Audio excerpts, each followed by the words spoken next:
गासैनिसिमबो खुलुमनाय जासिग्रोबाय। दिनै जोङो गलाघाट जिल्ला गलाघाट डिस्ट्रिक्ट एक्स.एन.डि.पि. वेलफेयार ससाइटि आरो नामबर आनसलिक इउ.बि.पि.अ. बे मोननैनि बानजायनायाव जोङो सर'पथार क' डिस्ट्रिक्टनि सिङाव थानाय नैबे दावहा फोथार पानजानाव बर' कसारि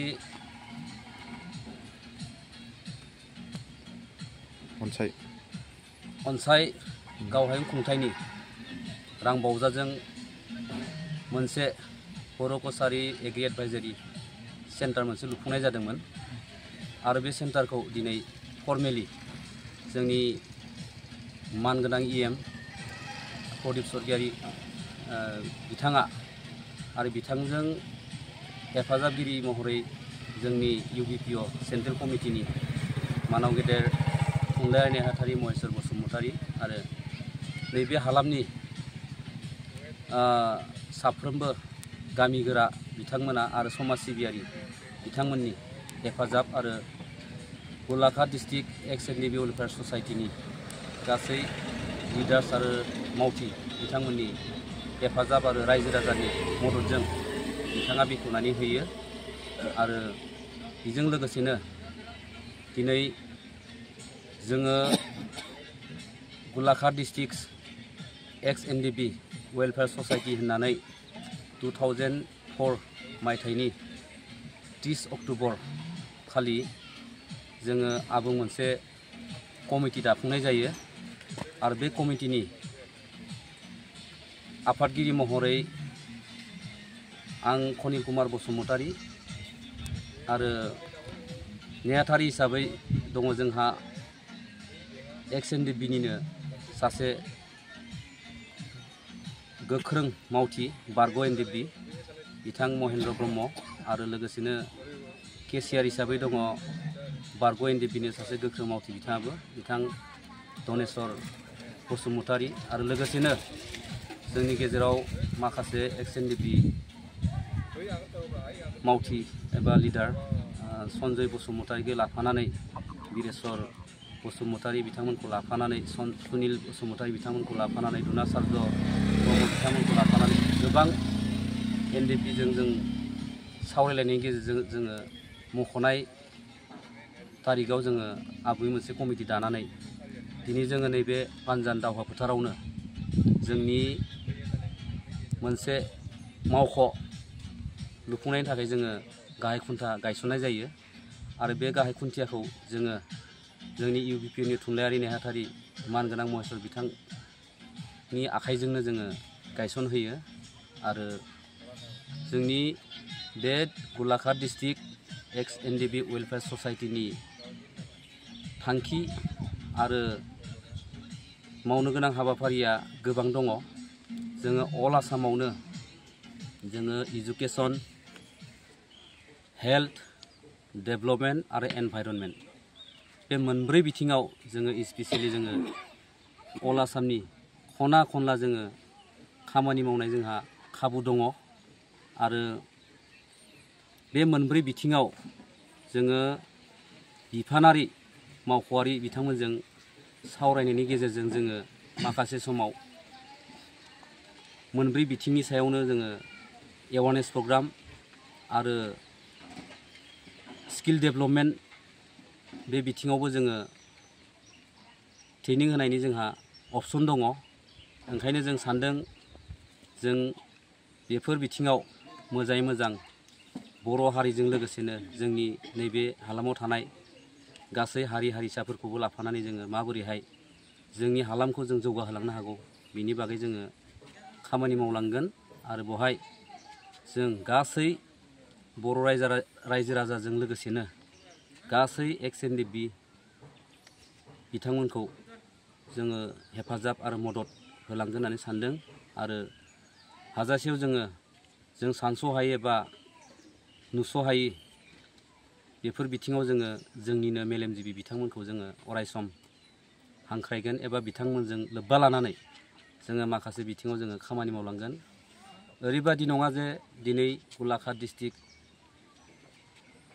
एक्स एनडिबि वेलफेयार ससाइटि दादों होननानै केबल मात्र बे मोनसेल' हानजाजोंनो जोङो मोनसेल' हानजा जानानै जों खामानि मावनांगौ बे नङा। जों गासै बर'नि हारिमायारि जायफोरनिखि आफादफोर दङ बे आफादफोरजों जों इयुननि समफोराव लोब्बा लानानै जों समाजनि एबा हारिनि थाखाय जों खामानि मावलांगोन। जोङो एनडिबि हिसाबै गोबाव सम खामानि मावबोदोंमोन।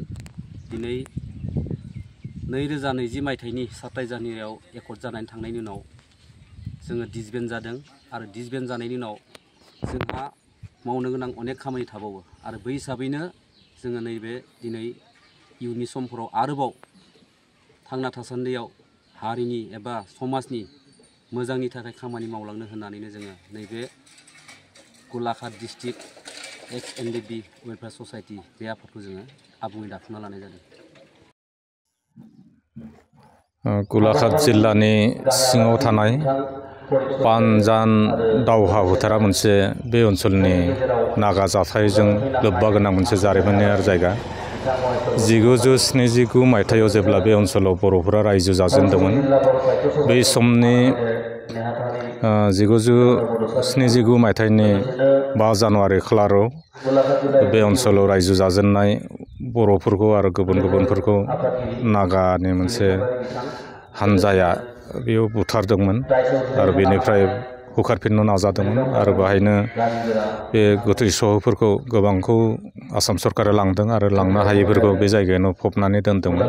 बे मोनसे जारिमिनारि जायगा आरो बर'नि मैखोम मोनसे माने गामि थानाय जायगा होनजायो आरो बेवहाय जोङो 2023-24 बोसोरनि रां बावजादों बर' कसारि काउन्सिलनिफ्राय मोनसे एग्रिकालचार एडभाइजारि सेन्टार होननानै मोनसे न' लुफुंना होनाय जादोंमोन 10 लाख रांनि आरो बे न'खौ दिनै जोङो बेखेवनानै रायजोफोरनो होनाय जाबाय आरो बेखौ बेखेवनो मोननानै आङो गावनो गोजोननाय मोनदों। मानो होनोब्ला जोंनि बे ओनसोलाव माने जोंनि आन्तर्गाथोनिफोरा जितु इनफ्रास्ट्राक्चार बेफोरा गोबां आंखाल जानानै दङ। जोङो लासै बानायगासिनो दङ आरो बेनिनो मोनसे बेयाव दिनै पानजान ओनसोलनि बर'फोरनि थाखाय मिथिं जिरायनो बा गुबुन समाव गुबुन हाबायाव बाहायनो थाखाय बे न'खौ लुफुंना होनो हानानै जोङो गोजोननाय मोनदों। आरो बेनि लोगोसेनो बे गलाघाट जिल्लायाव थानाय बारग' एनडिबि बिथांमोना मोनसे एनडिबि वेलफेयार ससाइटि मुं लानानै बिथांमोना मोनसे ससाइटि दाना लादों। खौसेयैनो जाहाथे बिथांमोननि गांनाय उखैनाय आंखाल गुबुन जेंनाफोरखौ सुस्रांनो थाखाय खाबु जायो आरो बिथांमोना दिनै बेहाय मोनसे अफिस न' लुगोन होननानै खाथियाव बिथांमोना दिनै खुन्थिया गायसनदों आरो बे खुन्थियाखौ जोंनि इउपिपिअनि थुनलाइ नेहाथारि महेस्वर बसुमतारी बिथाङा जागायजेनबाय बा गायसननानै होबाय। आं बेनि थाखाय एनडिबिनि सोद्रोमा बिथांमोनखौ बिबानगिरि बिथांमोनखौ माने साबायखर जासियो जे बिथांमोना जिहेतु खौसेयैनो गावसोरनि जेंनाफोरखौ सुस्रांनो बे ओनसोलनि जौगाथायनि थाखाय खामानि मावनो थाखाय बिथांमोननि सानस्रि बेयो जेब्लायबो जाफुंथों होननानै आं आसा खालामो आरो बेनि गेजेरजोंनो एनडिबिआनो जाथों एक्सबिएलडिआनो जाथों एबसुआनो जाथों बा जोंनि गुबुन माहारियारि आफादफोरानो जाथों बयबो ओनसोलखौ जोंनि जौगानायनि सिमाङा मावलांनायनि माने मदद हेफाजाबा जोंहा थालायलायगोन अब्लानो ओनसोला जौगालांगोन आरो गावनि सानस्रिफ्राबो जोंहा मोजां लामाथिं जों दावबायलांनो हागोन होननानै आं आसा खालामो। आं नुजाफैनो हानाय आरो बे हाबाफारिखौ लानायनि थाखाय बयनिसिमबो साबायखर जासिनाय थाबाय। गलाघाट जिल्लानि मोनसे जारिमिनारि थावनि बे पानजान ओनसोलनि बे दावहा फोथाराव दिनै 2024 आरो 25 मायथाइनि जा बर' कसारि अनसाय गावहायं आरो खुंथायनि रां बावजाजों मोनसे बर' एग्रि एडभाइजारि सेन्टार मोनसे बेयाव लुफुंनाय जादोंमोन। बे एग्रि एडभाइजारि सेन्टार एबा मावख'खौ दिनैनि खालाराव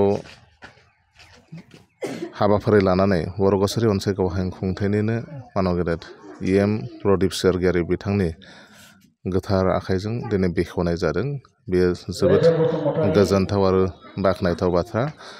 बिदिनो लोब्बा लाखिनानै जोंनि बर' माहारिनि थाखाय गोबां सम हारि अनफावरि हिसाबै खामानि मावलांनाय जोंहा बारगाव NDFB गलाघाट जिल्लानि सिङाव थानाय गासै एक्स NDFB बिथांमोना मोनसे आफाद गायसंनाय जादों। बे आफादा जादों गलाघाट जिल्ला बारगाव NDFB अनसाय आफाद। बे आफादनिनो दिनैनि सानावनो बिथांमोना गावसोरनि मावखुलि लुफुंनायनि मोनसे खुन्थिया गायसननाय जादों आरो बे मावखुलिनि खुन्थिया गायसननाय हाबाफारियाव आङो सासे बियो आलासि महरै बाहागो लानानै दिनै जोबोद गोजोननाय मोनदों आरो आं आसा फारिगोन जे दिनैनि साना जेरैबायदि जारिमिनारि सान आरो बे ओनसोला जिहेतु बर'निनो मोनसे जारिमिनारि मोनसे थावनि जायखौ दावहा फोथार मुं होनानै दोननाय जादों। मोनसे समाव नागाजों बर'जों मोनसे दावहा नांनानै बे ओनसोला हयतो रैखाथि मोननो हादोंमोन आरो बेनि जाहोनाव दिनै बे ओनसोलाव बर' रायजो राजाया मोनसे सुखु गोजोनै रायजो जानो मोनसे खाबु मोनदों आरो बे ओनसोलावनो बा बे थावनियावनो दिनै बे बर' कसारि अनसाय गावहांखो खुंथायजों लुफुंजानाय जा बर' एग्रि एडभाइजारि सेन्टार आरो बेजोंनो दाजाबफानानै मोनसे हाबाफारि बेयावनो जा गलाघाट जिल्ला बारगाव NDFB अनसाय आफादनि मावखुलि बे मावखुलिखौ दिनै इयाव जागायजेननाय जादों आरो बे मावखुलिनो मोनसे गोथार खुन्थिया गायसननानै बे खामानिखौ जागायजेननाय जादों। जाबायना दिनै पानजान पन्सायतनि बे पानजान टाउननि खाथियावनो दावहा फोथार होननानै मोनसे जायगा दं आरो बे दावहा फोथाराव पानजान गामिनिफ्राय 1 बिगासो हा बिसोर गामिया जोंनो UBPO आनसलिक UBPO नाव होदोंमोन। बे UBPO नि जितु हा दं बेयाव बे हायावनो थांनाय बोसोरनि फान्डजों माने BKWC नि फान्डजों जाहानि मानगोनां प्रदीप स्वर्गियारि EM सारा एबो UBPO नि आनसलिक कमिटि लोगोसे आरो बेलेग बेलेग जेसां एबो संगठन दं बिसोरखौ गासैनो माने बे जायगायाव मोनसे न' लुना होदो। बे न'आनो जाबाय एग्रिकालचार रिसार्च सेन्टार होननानै बेयाव लुना होदो। बे दिनै बिथां सारा फायनानै बे न'खौ बेखेवना होनायनि आरो लोगोसे आरो गोदान मोनसे NDFB नि थाखाय जितु गाहाय खुन्था गायसन माने बेयाव अपेनिं खालामबाय आरो सारजों लोगोसेनो बर' कसारि काउन्सिला जोंनि जेरैबायदि खामानि मावगासिनो आगोल दिनाव आरो मोजां बेबायदिनो खामानि मावबाय थागोन होननानै आं आसा फारिनानै आंनि बिबुंथिखौ